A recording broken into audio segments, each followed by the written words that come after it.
The original Steinberg click only had two pitches, one for high and one for low, but now you can have a total of 4 separate pitches, and you can use the click patterns to program which of those 4 sounds plays on which count. So let's use the 4/4 default as an option. If I come over here and click on this pattern, we can see that there's a high and these 3 lows. So that's one high pitched followed by these 3 low pitches. But you can program your own favorite pitches to play in each of these click pattern options. So I'm just going to set this back to the default setting, and then let me show you how to program the signature track to play these different click patterns in the metronome. So I'm going to close the metronome setup window right now by hitting cancel, and then I'm going to right or control click and choose add signature track to the project, and I'm going to rewind here to the very beginning. It starts at 4/4, but you'll notice that if I zoom in here a little bit and rewind all the way, you can see that not only do we have the little 4/4 tab, but we also have this little plus sign next to it. And that is where it's going to show us the click pattern, so long as you have the click patterns visible in the signature track. So you can see a little checkbox here next to show click patterns. With that off, you don't see the click pattern. With it on, you'll be able to see it and edit it. And now let's add some time signatures to this signature track. So I'm going to use my draw tool, which is 8 on the numeric keypad up here, and that's the upper row of keys. So that gets me the pencil or draw tool. Now I'm going to add 4 different time signature changes. So at measure 1, I'm going to create a 4/4. At measure number 2, I'm going to create a 3/4. At measure 3, I'm going to select a 2/4.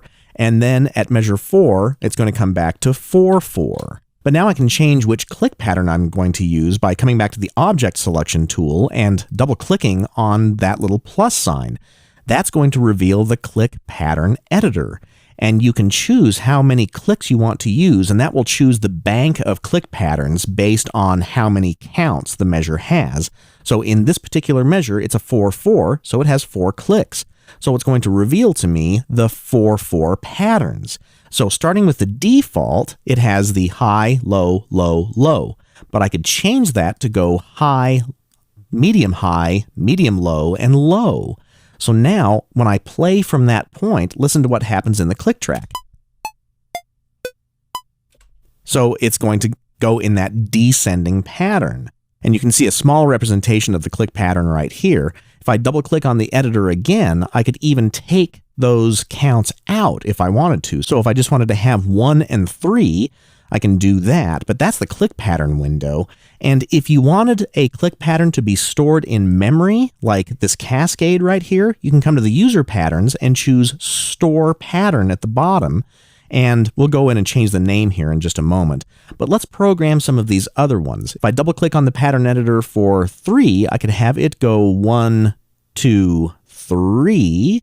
And then the 2/4, I could choose a different 2-click pattern. Right now, there's only the default pattern for 2/4, but I could have that be 1 and 2 if I wanted.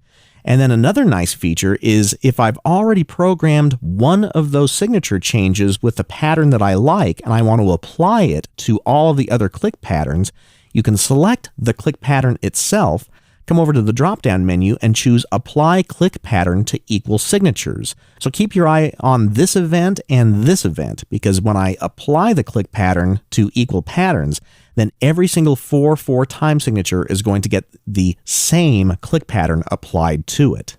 So let me just put this in a loop quickly. So I'm going to put a cycle right here between measures 1 through 5. Now let's listen to those click patterns.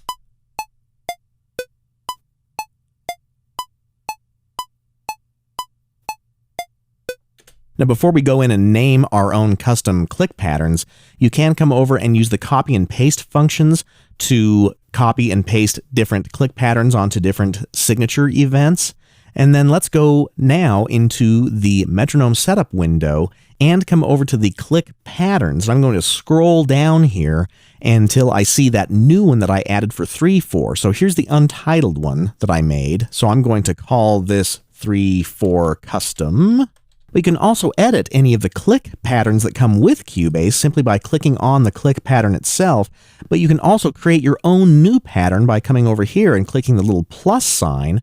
This one I'm going to call RC, and if I click on the click pattern itself, I'm going to make that do sort of a cascade. Actually, I'm going to call this Cascade.